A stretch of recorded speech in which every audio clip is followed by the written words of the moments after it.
주님께서 여러분과 함께 또한 사제의 영과 함께 마테오가 전한 거룩한 복음입니다.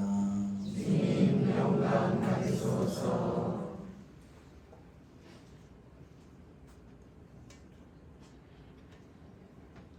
군중이 배불리 먹은 다음 예수님께서는 그 제자들을 재촉하시어 배를 타고 건너편으로 먼저 가게 하시고 그동안에 당신께서는 군중을 돌려보내셨다.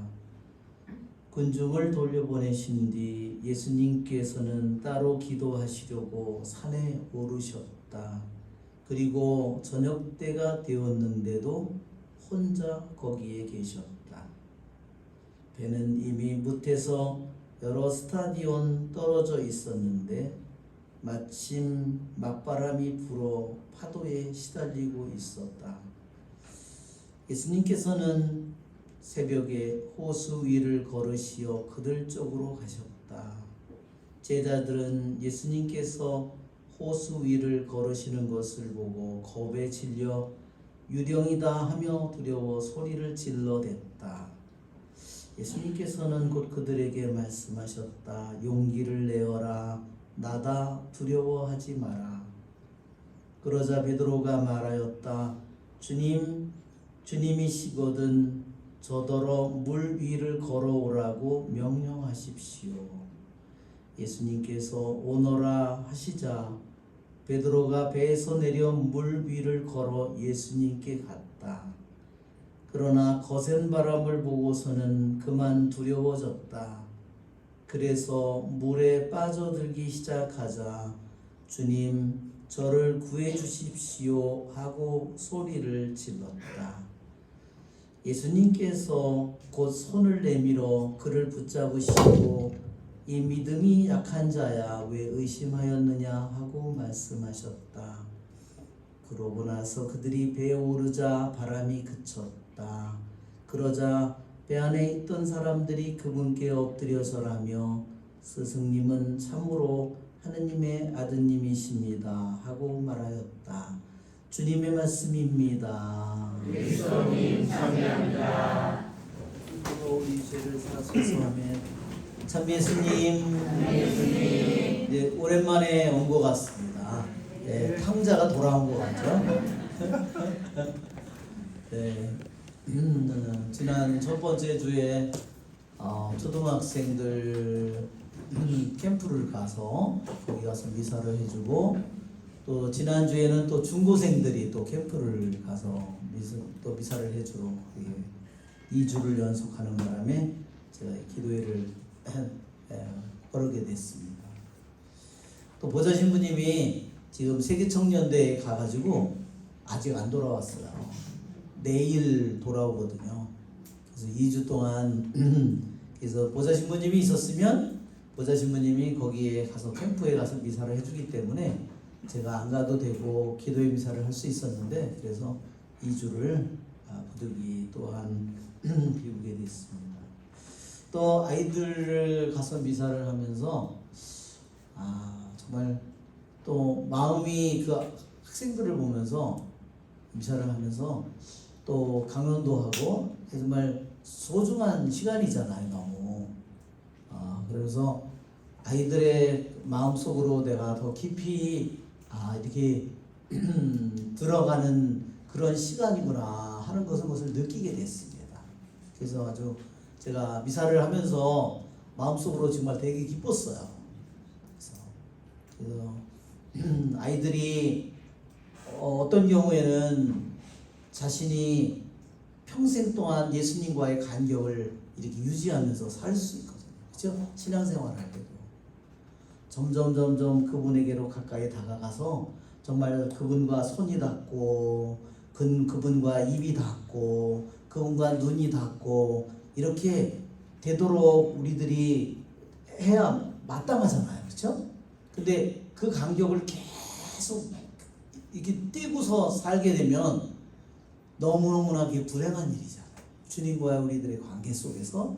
그래서 우리 학생들에게 이번에 가서 캠프를 할 때 그래서 여러분 우리 학생이 주님과의 간격이 얼마 되는가 이렇게 물으면서 주님에게로 정말로 가까이 다가가서 도저히 피할 수 없어 맞닥뜨릴 이렇게 때까지 가서 하도록 그렇게 우리 학생들에게 제가 강론을 하고 그렇게 학생들에게 마음으로 그분에게 더 가까이 다가보도록 제가 이야기를 했는데 정말 제가 그러면서 제가 너무나 한편으로 되게 기뻤어요. 또 우리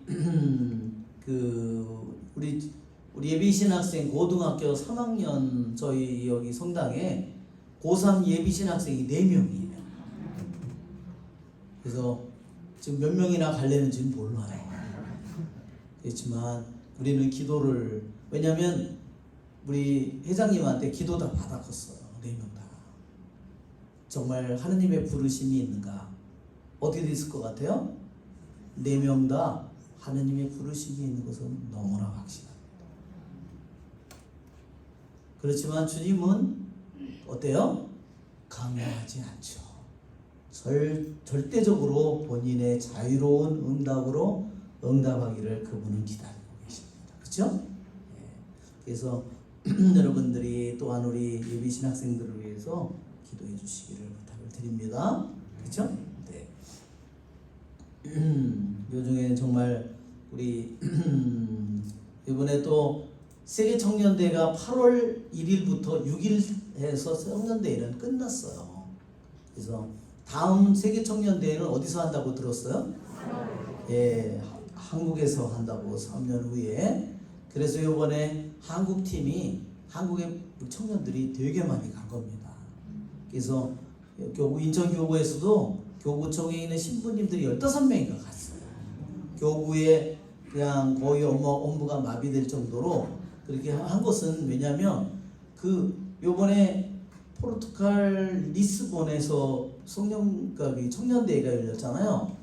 제가 그거를 계속 미리 그걸 이제 청년대회 준비하고 뭐 영상 올라오는 걸 봤는데 글쎄 리스본에요 주민이 50만 명이에요. 그런데 청년들이 전 세계에서 간 청년은 몇만 명이냐면 150만 명이에요. 세 배 하나.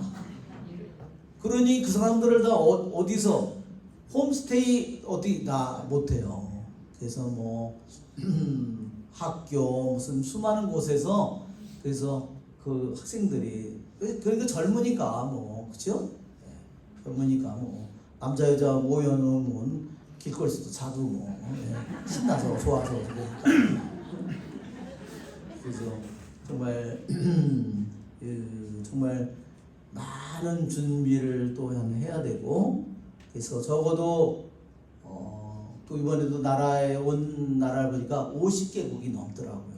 그리고 그 행사장도 한 곳에서 할 수가 없어요. 150만 명 어디서 한 곳에서 합니까? 그것은 뭐 거의 불가능한 일이고 거기도 이번에 준비한 걸 보니까 행사장이요 100군데가 넘더라고요.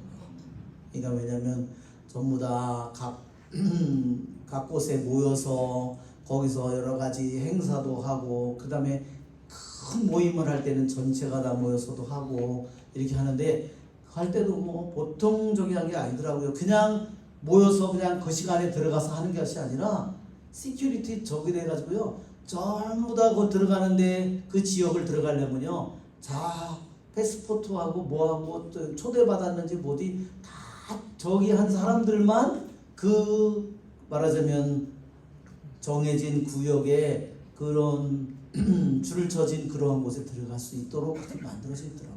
그러니까 아무나 들어가서 왜냐면 무슨 일이 벌어질지 모르기 때문에 그래서 정말 너무나 많은 준비를 해야 되는데 그래서 이제는 우리나라도 이제 바로 시작이 벌써 이미 됐겠죠.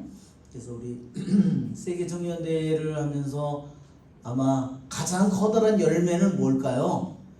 그 학생들, 젊은이들이 거기에 와서 그 다음에 수많은 거기에서 같은 신앙을 가지고 있는 사람들이 와서 자기의 굳어진 자기의 세계, 좁은 세계 속에서 수많은 다른 나라의 문화가 다르고 저게 다르고 언어가 다른 그 마음을 열고 그것을 받아들인 거죠. 그렇죠? 그래서 이번에도 저희 젊은이 중에요 2명이 직장을 그만두고 갔어요. 박수 한번 쳐야 되겠죠? 이런 것이 바로 벌써 주님에게 자기가 그렇게 헌신을 하게 될 때 또한 주님께서는 새로운 역사를 계속 하시는 겁니다. 그래서 교황님이나 하는 이번에 한 모든 분들도 또한 이곳에서 많은 사람들이 새로운 마음과 새로운 정신으로 정말 주님을 위해서 봉사할 많은 사람들이 또한 태어나리라고 기대하고 있는 것입니다. 또한 그들의 생각과 마음속에 하느님의 말씀이 들어갔고 성체가 더 깊이 들어갔고 열려진 마음에 들어갔기 때문에 우리는 주님께 감사를 드립니다. 그래서 그러한 일들은 계속해서 앞으로 또한 진행이 되겠죠. 우리 저희 성당의 한 자매님인데 이번에 자녀가 세계 청년대회를 갔어요. 근데 그 자매님이 그랬대요. 자기가 결혼하기 전에 세계 청년대회를 갔었어요. 그래서 거기 가서 이 자매님이 자기가 결혼해서 나중에 아이를 낳으면 꼭 세계 청년대회를 보내고 싶다. 왜? 그것이 너무나 좋기 때문에. 그런데 그 아이를 보내려고 그러는데 아이가 별로 안 좋아했대요. 그러니 엄마가 얼마나 애를 탔겠어요. 근데도 그 딸이 마지막 순간에 해서 이번에 갔는데 그래서 가고 나고도 걱정했나 봐요. 엄마는 괜히 여기 왔다 후회할까 봐. 그랬더니 이튿날 됐는데 좋다고 그랬대요. 감사한 일이죠, 그렇죠? 네. 오늘 우리는 엘리야 예언자를 일독서에서 호렙산에서 동굴에 있습니다. 엘리야가요 삐졌습니다. 하느님한테. 엘리야가 하느님한테 완전히 삐져가지고요. 그러고 동굴에 숨어 있는 겁니다. 동굴에. 왜 삐졌는지 아시죠? 하느님한테. 자기가 정말 있는 힘을 다해서 북이스라엘에서 예언자로서 살았어요. 북이스라엘이 완전히 엉망진창이 됐어요. 남북이 갈라지고 난 다음에 예루살렘의 성전에 가는 길이 다 막혔습니다. 그리고 북쪽에다가 황금 송아지를 2개 단과 또 하나는 베텔에다가 황금 송아지상을 만들어 놓고 예루살렘에 가는 것을 아주 원천 차단해 버렸어요. 그러니까 가짜 신을 만든 거죠. 바알신, 아스타로 신을 섬기도록 만들었습니다. 그리고 아합왕은 또 누구랑 결혼했냐면 이스라엘의 왕은 이방인 여자하고 결혼하면 안 되는데 시돈의 왕의 딸을 말하자면 왕비로 맞아들였어요. 성경을 잘 읽어보면요, 북쪽에 남북이 분란돼 가지고 북쪽의 왕의 이름이 이제 죽으면 그 다음에 왕이 누가 됐다는 거 나오는데 남쪽도 왕이 죽으면 근데요 남쪽 왕이 죽었을 때는 꼭 남쪽 왕의 새로운 왕이 되는 사람의 엄마의 이름이 나오는데요 북쪽 왕에는 엄마 이름이 없어요. 왜 그런지 아십니까? 엄마가 없어서 그랬을까요? 북쪽 왕은 새로 주기에는 왕은 엄마가 없어서 이름을 기록할 값어치조차 없다는 겁니다. 왜 그러냐면 남쪽 왕의 엄마를 기록하는 이유는 뭘까요? 그것이 유다의 다윗의 후손 메시아의 그것을 이어가기 위해서입니다. 그리고 이제 엘리야는 북이스라엘이 바알신을 섬기고 아스타롯 그 우상을 섬기는 그것을 막으려고 정말 어떻게 기도했어요? 하늘을 닫게 만들었고 그래서 비가 3년 반 동안 오지 않도록 그렇게 기도해서 그 기도가 이루어지죠? 그래서 수많은 사람들이 굶어 죽었어요. 근데 왜 엘리야는 그렇게 기도했을까요? 차라리 굶어 죽는 죄를 짓느니 차라리 굶어 죽는 게 낫다는 겁니다. 왜? 영원한 고통 속에 떨어지는 거잖아요. 그래서 엘리야가 그렇게 3년 반 동안 비가 그래서 이슬 한 방울 내리지 않았다고 했습니다. 그런데 그렇게 열심히 했는데 갈멜산에서 그 바알 신을 섬기는 사제들 그런 사람들을 다 850명이나 거기서 엘리야 예언자가 제단을 쌓고 그럼 니네들이 한번 기도해봐. 하늘에서 불이 내려오는 쪽이 진짜 하느님이야. 그쵸? 오전 정오가 될 때까지 바알신을 하는 사람들이 뭐 신접한 뜻이 날을 띄었는데 아무 일도 일어나지 않았어요. 엘리야가 오후 기도 시간 예루살렘에서 저녁 제사를 바치는 시간에 그 제단을 돌로 새로 쌓고 12개의 돌로 제단을 쌓고 거기다가 양동이로다가 몇 번을 네 양동이를 물을 갖다가 재물을 잡아서 소를 잡아서 네 양동이를 3번을 갖다 물이 넘치도록 붓고서 기도를 할 때 하늘에서 불이 내려옵니다. 그래서 엘리야는 불을 몇 번이나 내려오게 했냐면요 3번이나 불이 내려오도록 하는 예언자가 바로 엘리야 예언자입니다. 그렇게 큰 승리를 거두었는데 자기는 키손 개울에 가서 그 모든 바알신 아스타롯 신을 섬기는 사람을 다 칼로 죽이고 나서 이제 끝났다. 모든 일이 이루어졌다. 이렇게 생각했는데 뭐라고 그랬냐면 가서 아합 왕비에게 당신을 따르는 이 바알 예언자들이 다 한꺼번에 몰살당했다는 얘기를 듣고 이세벨이 어떻게 하죠? 어디 이신지는 몰라요. 이세벨이 어떻게 하죠? 내가 내일 이맘때까지 너를 못 죽이면 내가 인간이 아니다 이런 거죠. 그 말을 듣고 이 엘리야 예언자가 두려워서 목숨을 번지로 도망을 칩니다. 그래서 도망을 쳐서 가다가 사리돈 부엘세바에서 두루누워서 거기서 지쳐서 이제 조상들보다 하나도 나을 것이 없는 놈입니다. 저를 죽여주십시오. 차라리 이렇게 사느니 내 인생은 끝났습니다. 나를 죽여주십시오. 그렇게 기도하죠. 그러고서 천사를 통해서 빵을 먹여주시고 40일을 밤낮으로 걸어서 호렙산에 도달했습니다. 호렙산에 도달했는데 어디 가서 있었냐면 호렙산 동굴에 가서 숨어있는 거예요. 안 나오고. 그래서 오늘 기절이 그겁니다. 엘리야가 하느님 산 호렙에 있는 동굴에 이르러 밤을 지내는데 주님의 말씀이 그에게 내렸다. 나와서 산 위 주님 앞에 서라. 너 거기 가서 숨지 말고 동굴 안에 들어가서 숨지 말고 너 떳떳이 내 앞에 나와서 나와 정면으로 붙자 이거예요. 정면으로 내 앞에 서라 말이죠.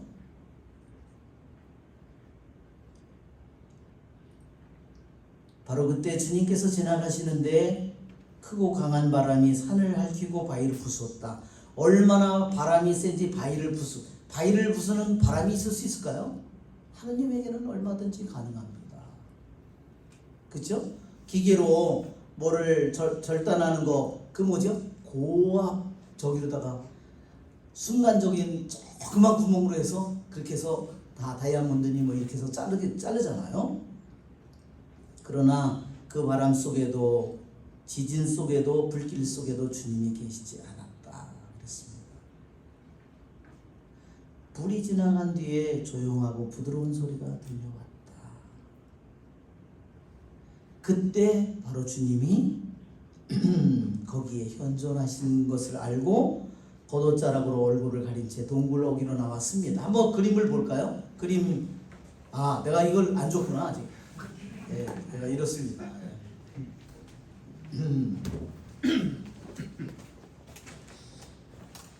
주님께서는 엘리야에게 그렇게 물었습니다. 엘리야에게 열왕기 19장에서 뭐라고 물었냐면 너 여기서 뭐 하고 있냐? 엘리야야, 너는 여기서 무엇을 하고 있냐?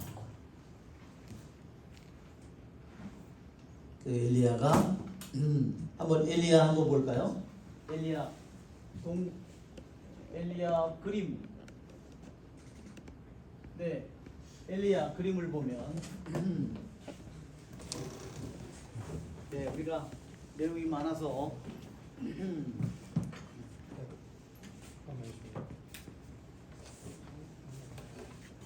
네, 엘리야가 동굴에 이렇게 앉아 있습니다. 네, 저기 바알신을 섬기는 사람들이 지금 춤을 추면서 불이 내려오도록 기도를 하고 있습니다. 이게 지금 이제 그 사람들이 안 되고, 그다음에 이게 하늘에서 불이 내려오는 거죠. 이게 재물을 태워버립니다. 그러니까 살아계신 하느님이 누군가 나타났기 때문에 그 다음에 이제 바알신을 섬기는 사제들을 다 처단하는 겁니다. 불이 내려오는 장면이죠. 이게 키손 강입니다. 정말로 조그매요.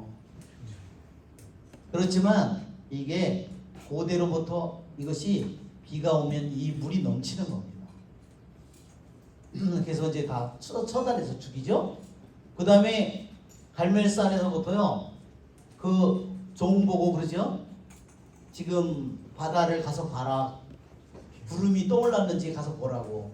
7번째 손바닥만한 구름이 바다에서 떠올랐다고 하는 순간에 빨리 왕 보고 마차를 타고 궁궐로 돌아가라고.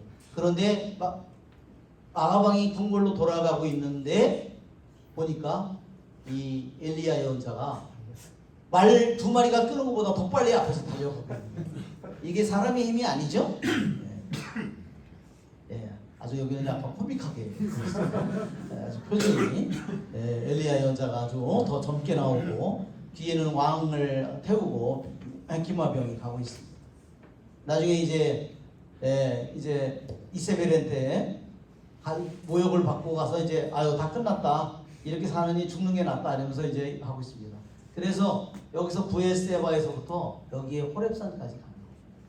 그걸 걸어서 40일을 걸어간 거예요. 밤낮으로. 그런데 기껏 가서 동굴에 가서 숨어 있는 거예요.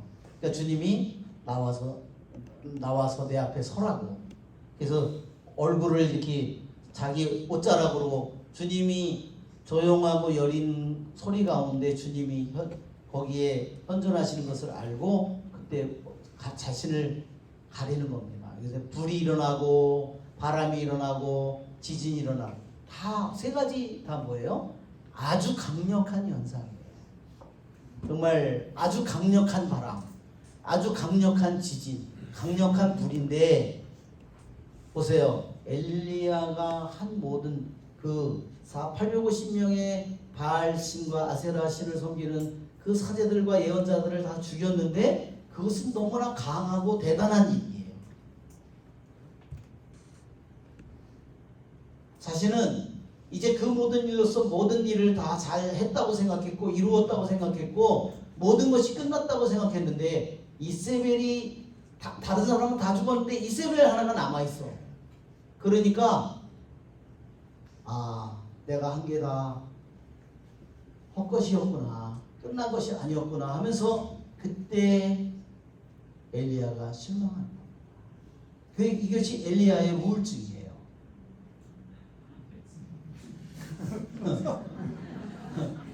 자신이 그렇게 열렬히 일했는데 그 끝이 너무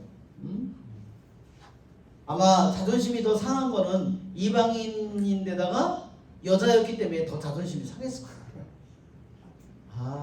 그 이세벨 9년 때문에 내가 피해서 쪽팔리게 도망을 가다니 그러면서 그러면서 그래서 너무나 지금 동굴에 가서 숨어 있는 겁니다.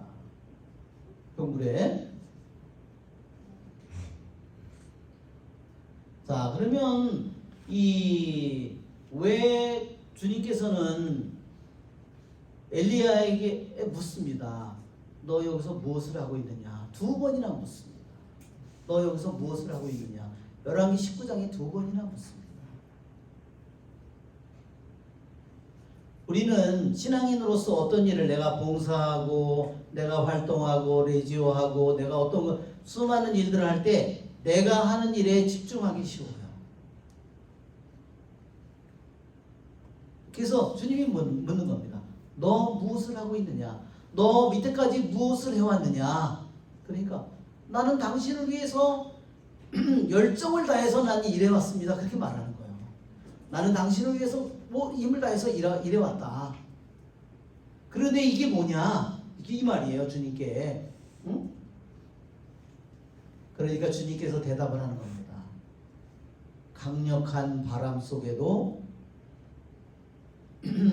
강력한 지진 속에도 내가 한 아무리 위대한 일 속에도 거기가 아니라 너는 내가 집중해야 되는 것은 바로 내가 한 일이 아니라 내 자신의 목소리에 내가 귀를 기울여야 된다.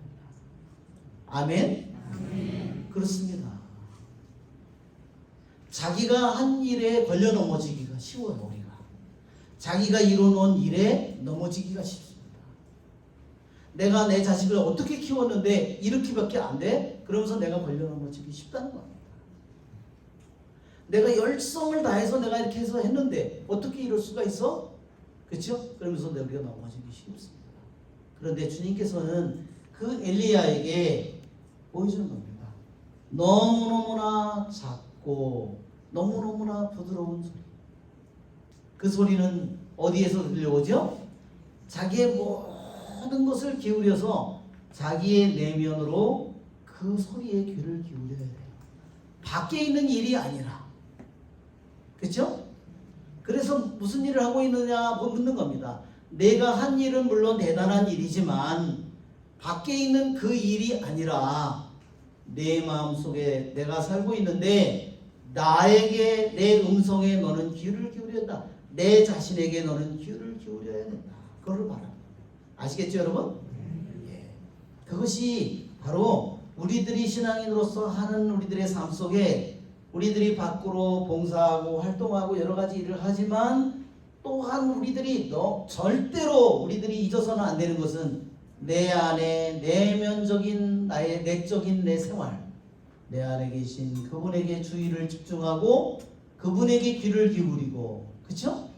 그 모든 그런 일들이 사라지게 될 때 우리는 쓰러지게 되는 겁니다. 우리는 이렇게 하느님께 자신이 주님을 위해서 모든 일을 다 하고도 자기가 하느님을 피해서 동굴에 숨어있는 엘리야의 모습이 되어버리고 마는 겁니다. 그래서 우리는 이 열왕기 19장에 있는 이 기절처럼 조용하고 부드러운, 그쵸? 주님의 음성은 어때요? 우리가 귀에 들립니까? 주님의 음성이 정말로 내면에서 들려오는 겁니다. 그러나 너무너무나 음성으로도 아닌데 그분의 소리는 얼마나 강력해요. 그쵸? 이 세상에 어떠한 소리보다도 가장 강력한 힘을 가지고 있는 겁니다. 그렇죠 여러분?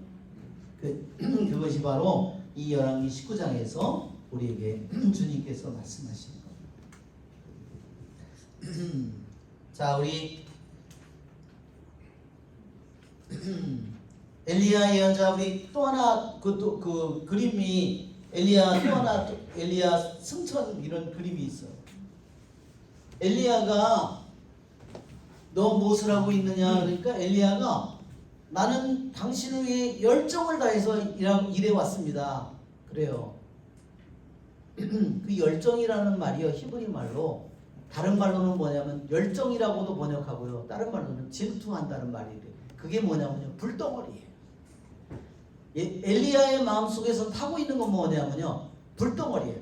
하느님에 대한 사랑의 불이 타고 있는 거. 그것이 엘리야의 영혼이에요. 자, 엘리야가 승천하죠? 승천할 때 불마차를 타고 올라가요. 보통 사람 같으면 불마차를 타면 어떻게 됐을까요?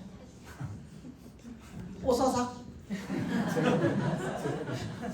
예? 그냥 건물로 그냥 타버리고 말겠죠? 그런데 엘리야는 왜 그렇게 됐을까? 엘리야의 영혼이 하느님께 타고 있는 마음이 하느님께 타고 있는 불이에요. 그래서 불 속에 이걸 타고 올라가는 겁니다. 자, 저 엘리사가 제자가 뭐라고 그러죠? 저기 마차가 점점 자기 스승과 거리가 멀어지면서 불마차가 와서 싣고 가는 것을 보고 뭐라고 부르죠? 나의 기병 이스라엘의 기마여 이스라엘 기병이여 이렇게 부르죠? 이스라엘의 병거여 이렇게 부릅니다.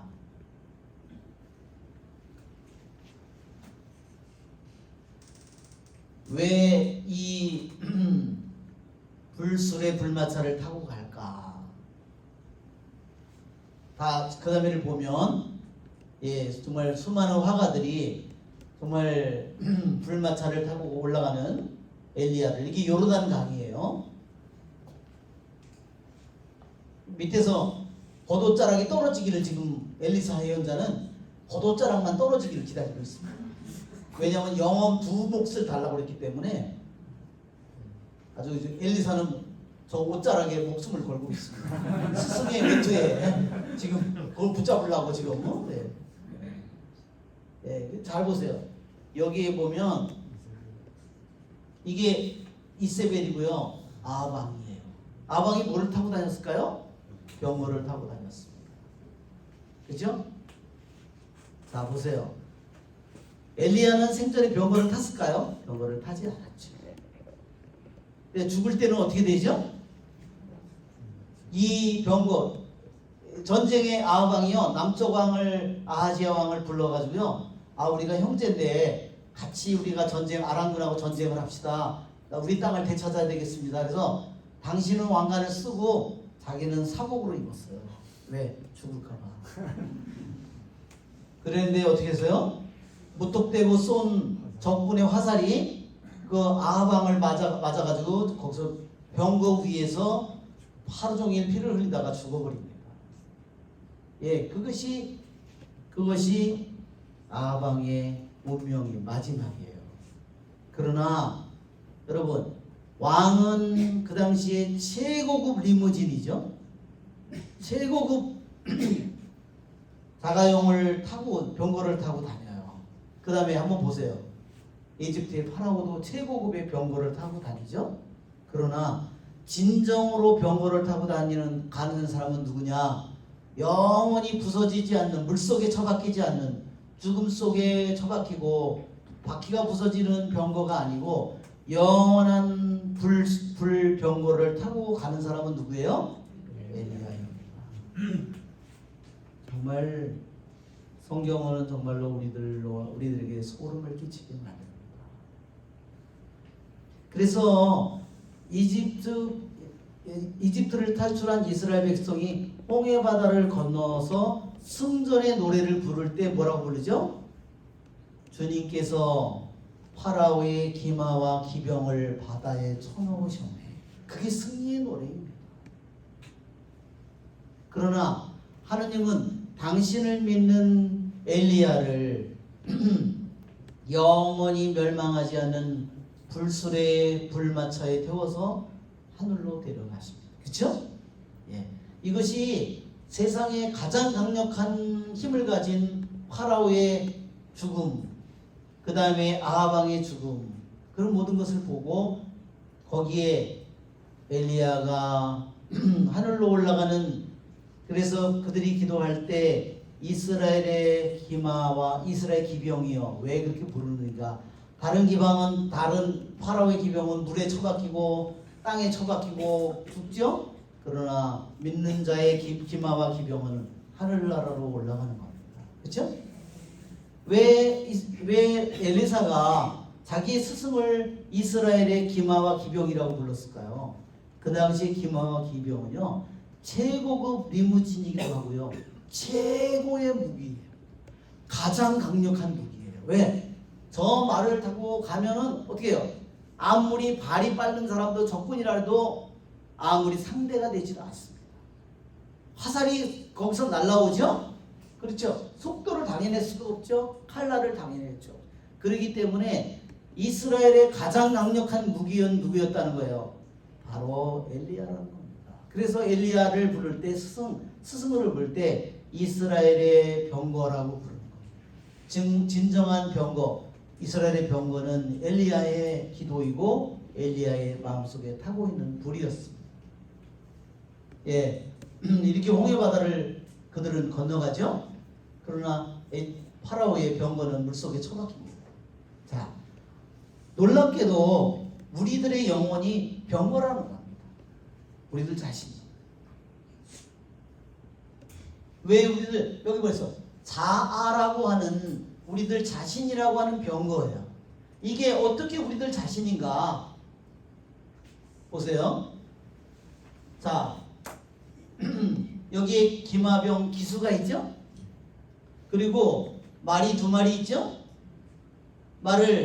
이 말을 고삐를 쥐고 있는 사람은 누굽니까? 기수죠? 기수예요. 자, 기수. 내 안에 있는 기수는 누구일까요? 나의 이성입니다. 나의 이성. 내 안에서 뛰는 두 가지 말은 뭘까요? 내 안에 욕망, 정서, 우리들의 이 2가지 우리들 안에 있는 이 갈망과 이 욕구가 2마리 내 영혼 안에서 엄청난 하느님이 우리에게 저것을 주었죠. 이 2가지 말이 내 안에서 뛰고 있는데 그 말을 고삐를 쥐고 그것을 운전하는 사람은 나의 이성이에요. 나의 영혼이에요. 그러면 마차는 뭘까요? 마차는요, 육신입니다. 바퀴가 굴러가는 이거 땅에 이거 하는 것은 뭐냐면요, 여기 타고 있는 이 2가지 감정과 이성과 모든 것을 연결해 주는 것은 뭐냐면요, 육신이에요. 인간의 육신. 마차라고 하는 이것이 우리들의 육신입니다. 여기 타고 있는 여기 바퀴하고 이것이 이렇게 연결되어 있어요. 우리 육신 안에 뭐가 들어있어요? 욕구 능력, 그 다음에 갈망 능력, 우리들의 이성 능력이 들어있어요. 그러니까 우리들 자신이 병거라는 것은 너무너무나 놀라운 일이에요. 여러분 에제키엘 1장을 읽어보면 아니 바퀴가 나오고 또 바퀴가 나오고 바퀴가 나오죠? 그게 뭘까? 저도 그게 뭘까 굉장히 궁금했는데요. 이집트의 마카리오 교부가 뭐라고 했냐면 대마카리오가 에제키엘 1장은 인간의 영혼을 가리킨다 그랬어요. 거기에 바퀴 속에 또 바퀴가 불바퀴가 들어있잖아요. 그게 뭐냐? 인간이라고 하는 영혼의 병거라는 겁니다.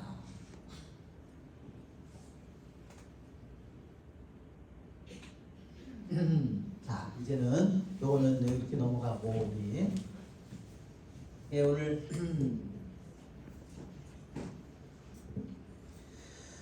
오늘 예수님께서는 군중을 배불리 먹인 5,000명을 먹인 기적을 한 후에 군중을 돌려보내시고 제자들을 먼저 보내십니다. 그리고 밤이 되어서 예수님 혼자 기도하고 계십니다. 그렇죠? 왜 예수님께서는 제자들을 먼저 보내고 왜 그렇게 하셨을까? 그 시간이 예수님에게 굉장히 힘든 시간이었습니다. 왜? 사람들은 예수님을 왕으로 모시려고 했기 때문에. 예수님은 어느 때보다도 가장 강한 유혹을 받은 거예요. 그래서 제자들을 먼저 보내고 그 다음에 5,000명의 군중을 다 돌려보내시고 완전히 홀로 계신 겁니다. 여러분 우리들도 그런 일을 겪을 수 있습니다. 내가 어떤 일들을 많이 하고 어떤 일을 성취했을 때 우리에게 공허함이 우리들에게 몰려옵니다. 우리에게 유혹이 막 몰려옵니다. 내가 이렇게 이런 일을 했는데 나 자신을 좀 위로해 줘야지. 그렇죠? 이러면서 유혹이 오는 것입니다. 그것이 예수님께서 혼자 모든 군중을 제자를 돌려보내시고 혼자 있는 시간이에요. 그것이 우리들의 신앙생활에도 마찬가지입니다. 내가 어떤 일들을 좋은 일을 내가 많이 했을 때 그때 우리들에게 공허함과 허영과 교만과 수많은 유혹들이 나에게 다가옵니다. 그렇죠? 그때가 우리가 홀로 있어야 될 시간이고 모든 사람을 뒤로 하고 내가 모든 사람의 칭찬과 모든 사람의 찬사와 모든 사람의 영광을 다 뒤로 하고 떠나야 될 때라는 겁니다. 그렇죠 여러분? 그래서 예수님은 밤새도록 그렇게 기도하고 몇 시에 제자들에게 찾아갔어요? 새벽에 그랬어요. 원래 성경은 뭐라고 되냐면요 4시경에 그랬어요. 테타르토스라고 했어요. 테타르라는 거 뭐냐면요 테트라가 4시를 가리키는 겁니다. 제4경을 가리키는 거예요. 그러면 제4경이 몇 시냐면요 새벽이 되기 직전입니다. 즉 6시부터 9시, 9시부터 12시, 12시부터 3시, 3시부터 6시 3시쯤 해가 이제 새벽이 가까이 올 때 그때까지 예수님은 왜 그랬을까요? 그때까지 그러한 유혹과 싸우고 계신 겁니다. 배는 여기서 여러 스타디온 떨어져 있다 그랬죠? 스타디온이 무슨 뜻이라 그랬죠? 스타디온은 우리가 요즘에도 쓰는 말이에요. 스타디움이라는 말이에요. 그러니까 라틴 말로는 스타디움이고 그리스 말로는 스타디온이에요. 그러니까 지금도 경기장 육상 이렇게 세계적인 그러한 육상 경기장의 규격이 뭐냐면요 약 200m가 조금 안 되는 겁니다. 스타디온이 200m라고 계산하면 돼요.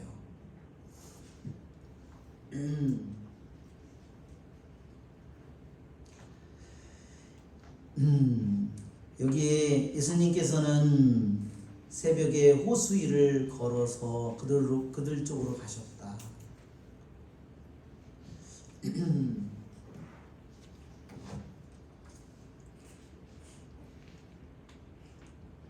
예. 욥기에 이런 말씀이 있어요. 욥기에 9장 9절에 당신 홀로 하늘을 펼치시고 바다에 등을 밟으시느니. 정말 놀랍죠? 예, 욥기 9장 9절에 하느님은 바다에 등을 밟는 이라는 겁니다. 집에서 24장에도 나는 높은 하늘의 거처를 정하고 구름 기둥 위에 내 자리를 정했다. 나홀로 하늘의 궁창을 돌아다니고 파도 이는 바다 위를 걸었다. 예, 이렇게 이 모습이 욥기 9장 9절과 집에서 24장에 나오는 이러한 기절들이 바다에 등을 밟고 바닷물을 밟고 거닐고 계시는 하느님의 모습을 이미 구약 성경에서 우리에게 알려줍니다. 시편 29편에도 우리들이 성문일도를 바칠 때 주님께서 큰 물 위에 앉아 계시다. 주님께서 큰 물 위에 자정하시다. 그렇게 시편에서 말합니다. 그래서 우리들에게 여러 가지 많은 시련이 다가오고 고통이 다가오지만 그러나 그 모든 것을 밟고 계시는 분은 주님이십니다. 그분이 허락하지 않는 한 어떤 일도 일어날 수 없습니다. 주님께서는 제자들에게 용기를 내어라, 나다, 두려워하지 마라 그렇게 말씀하셨습니다. 근데 여기에 정말 놀라운 것은 베드로가 주님이시거든 저더러 무리를 걸어오라고 명령하십시오 이렇게 말했다는 거예요. 주님께서 용기를 내어라, 나다 그렇게 말씀할 때 정말로 용기를 낸 사람이 베드로였다는 거예요. 정말 베드로 단순하죠? 정말 예수님 제자들 중에 제일 머리가 똑똑한 게 아니라 제일 단순한 사람이 베드로예요. 아, 저분은 주님이시다 그러니까 겉옷을 두르고 그냥 물속으로 뛰어들잖아요. 그죠? 예, 베드로는 정말로 그러한 사람이에요. 하느님은 그러한 사람을 사랑하십니다. 그죠? 평생 동안 하느님을 의심하면서, 그렇죠? 옆에 있어도 더 외로우면 골치 아프지. 옆에 있어서 더 외롭다. 차라리 없으면 괜찮을 텐데 당신이 옆에 있어서 더 외롭다. 얼마나 힘들어. 그러니까, 그렇죠? 네, 주님 이 여기 보면 정말 주님께서 용기를 내어라, 나다 두려워하지 말라 그랬는데 정말로 그거 예수님 말씀을 그대로 베드로가 받아들였다는 것을 우리가 느끼게 됩니다. 정말 용기를 내서 베드로가 이렇게 기도했다는 겁니다. 주님, 제가 무리를 걷게 해주십시오. 이따위로는 전혀 기도하지 않았다는 거예요. 어떻게 기도했어요, 베드로가? 제가 당신처럼 무리를 걷게 해주십시오. 이따위로 기도하지 않았다는 거예요. 어떻게 기도했어요? 여기에 주님 명령하십시오. 그러면 명령대로 될 겁니다. 이렇게 얘기했다는 거예요. 또 한 가지는요, 뭐라고 하냐면 자기가 무리를 걷도록 한 게 아니라요, 베드로가 한 말은 뭐였냐면 주님, 당신에게 가게 해주십시오. 이렇게 기도해. 가도록 명령하십시오. 이렇게 했다는 거예요. 자기가 감히 주님처럼 걷겠다는 것이 아니라 베드로의 목적은 예수님한테 가고 싶은 겁니다. 그 떨어져 있는 그 간격이 있으니까 그것을 빨리 가서 그분과 만나기를 바란 거예요. 정말 베드로가 정말로 놀라운 사람이에요. 그렇죠, 여러분? 정말 그렇게 주님, 저도 당신처럼 무리에 걷게 해주십시오. 그렇게 기도했으면 다른 제자들이 아유, 저 화상 저거 이렇게 생각했을 거예요. 그렇죠? 베드로 그렇게 기도하지 않죠? 예, 절대로 그런 기도를 하지 않았습니다. 베드로가 그것을 그렇게 이 성경을 해석해 준 사람이 누구냐면 요한 크리스토스토머 성인이에요. 저도 그것을 보고서 놀랐습니다. 제가 무리를 걷게 그렇게 해주십시오. 그렇게 간청하는 기도를 하지 않았다는 겁니다. 정말 베드로는 주님을 믿었고 주님을 정말로 사랑했다는 겁니다. 그래서 당신에게로 가고 싶은 것이 베드로의 유일한 목적이었다는 겁니다. 그래서 주님께서 오너라 그렇게 말씀하십니다. 근데 베드로가 왜 물에 빠졌을까요? 저는요, 자기가 걷고 있다는 사실에 놀라서 빠졌을 것 같아요. 내가 걷다가 내가 무리를 걷고 있네. 그 순간에 빠졌어. 그걸 깨닫는 순간에. 그렇죠? 그랬을 것 같아요. 그래서 여기 있는 것처럼 바로 주님을 그가 바라봤을 때는 물론 그가 빠지지 않았지만 파도를 바라보는 순간에 그는 물에 빠지기 시작했습니다. 한번 우리가 그림 파일을 한번 볼까요? 예, 우리 예수님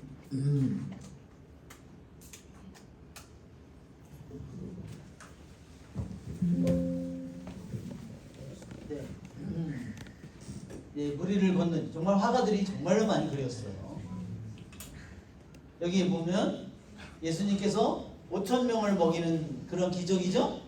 예, 뭐 장정만도 5,000명이었다고 그랬으니까 거기 광주리도 12광주리에 가득 찼다고 그랬잖아요. 예. 그리고 나중에는 산에 올라가셔서 새벽 3시까지 그거는 거기서 기도하고 계셨습니다. 유혹과 싸우고. 예? 이게 이콘의 정말로 정말 아름다운 정말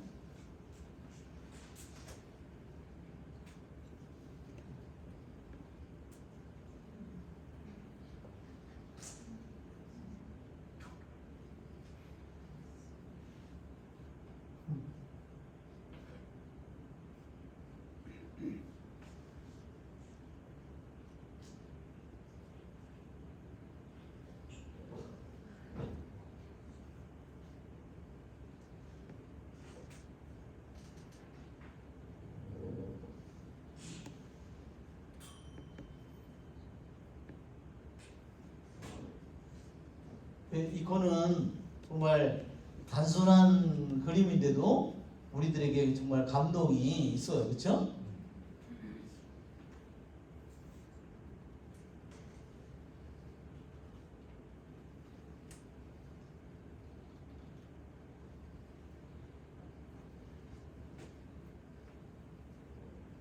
네, 파도 그림도 아주 너무나 실감이 납니다.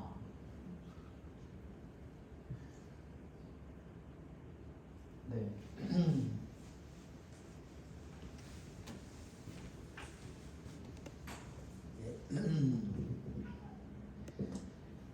여기서 주님께서는 용기를 내어라 나다 그렇게 말씀하셨습니다. 그렇죠? 나다라는 말은 특별한 말입니다. 이거는 그리스 말로 이거는 에고 에이미입니다. 그냥 영어로 is I 이게 아닙니다. 에고 에임이라는 것은요 영어로 I am 이라는 말입니다. 즉 에고 그리스어로 에고 에임이라는 말은요 탈출기 3장에 하느님께서 당신의 이름을 나는 곧 나다라고 하는 거 있죠?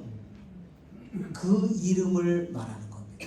나는 곧 있는 자 그로다. 그것을 의미하는 말이에요. 영원으로부터 계신 하느님, 영원한 현재이신 하느님을 가르쳐주는 말입니다. 정말 주님께서는 우리들 모두에게 에서 이 호수를 건너가는 이 파도에 시달리는 이러한 제자들의 그러한 모습은 바로 장차 교회가 가톨릭 교회가 겪을 수많은 시련과 고통을 우리에게 보여줍니다. 그렇죠? 한편으로 우리들 각자에게 한 사람 가톨릭 크게 보면 가톨릭 교회이지만 작게 보면 우리 한 사람 한 사람이 이 배입니다. 그리고 나는 내 인생이라고 하는 이 파도에 우리는 시달리게 됩니다. 교부들도 그렇게 말했어요. 또 한편으로 여기에 주님께서도 수많은 사람들의 당신을 왕으로 모시려는 수많은 사람들의 참여와 칭찬과 영광과 그 모든 것과 예수님이 싸우는 것처럼 우리들도 이 세상에서 가장 싸우기 힘든 싸움이 바로 어떤 파도냐, 어떤 어둠이냐, 바로 세상 사람들의 칭찬과 인정. 그게 뭐예요? 교만의 유혹이에요. 자기 자신을 높아지려는 그 유혹. 이 파도가 우리들에게 인생에 얼마나 우리들에게 자주 우리들이 활동하거나 봉사하거나 이런 걸 하지 않으면 그런 것들이 오지 않는데 내가 그렇게 열심히 살려고 할 때 반드시 우리는 그런 것들과 부딪히게 되고 그런 것과 마주치게 되고 그런 것들이 우리들에게 닥쳐옵니다. 그래서 주님께서 이 모든 것을 통해서 당신이 세상의 영광과 세상의 칭찬과 세상의 그러한 교만과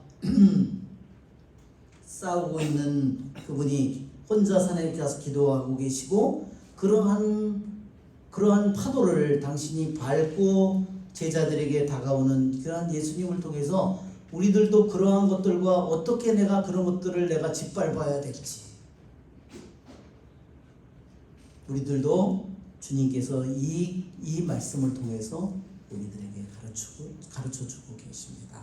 우리의 좋으신 주님을 찬미합니다. 565번입니다. 565번입니다.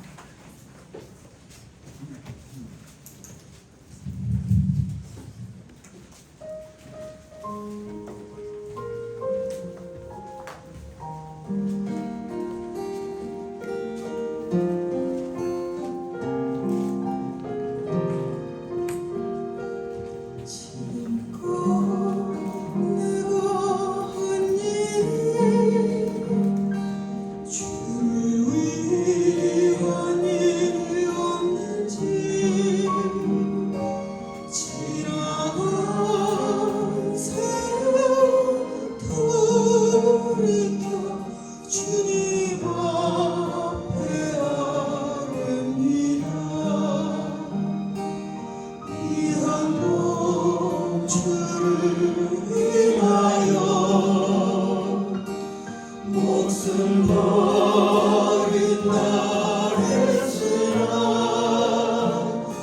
예수